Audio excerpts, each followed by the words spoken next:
ne tourne pas rond. C'est Macron qui ne tourne pas rond. Alors nombreux étaient non seulement les Français, mais aussi les Libanais et les Franco-Libanais dans cette manifestation, dont des Franco-Libanais, Gilets jaunes de Lisieux, Louna Jaber, de Nabatillé et tous les autres. Alors ils sont passés inaperçus, mais moi je les ai filmés. Pourquoi?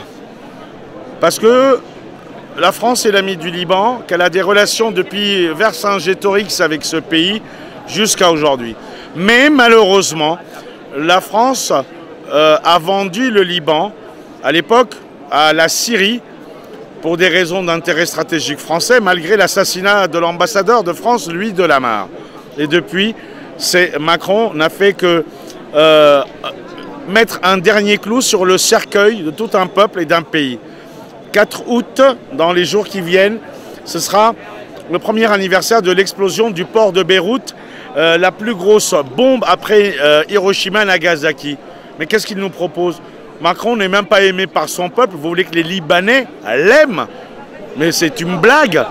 Alors Macron qui a été financé par Saad el-Hariri, que maintenant Macron le rejette, suite à ce que je lui avais dit précédemment, vos relations avec Saad el-Hariri sont insupportables. Aujourd'hui, les intérêts stratégiques de la France, c'est la République islamique d'Iran, c'est le Hezbollah, c'est l'usine Peugeot qui prévoit de fabriquer 900 millions de voitures pour la Chine, l'Inde, etc. Tout le marché russe est ex-soviétique, 23 milliards total. Donc le Liban, aujourd'hui, n'est pas en mesure d'acheter un croissant. Monsieur Le Drian et Monsieur Macron vont nous faire une belle com. Ils vont aller aider quelques écoles, mais ils vont vendre toute une nation celui qui a infiltré tout l'État libanais et qui est rejeté par l'écrasante majorité des Libanais.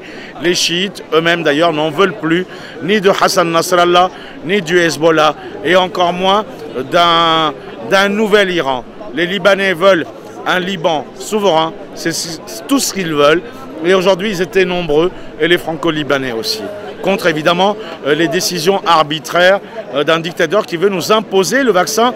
Moi je vais mourir en lion libre, sans vaccin, même si je dois vivre qu'une semaine, mais il sera hors de question de me faire vacciner et d'être esclave toute une vie à ces oligarques. Macron n'est qu'un pantin parmi tant d'autres pour eux.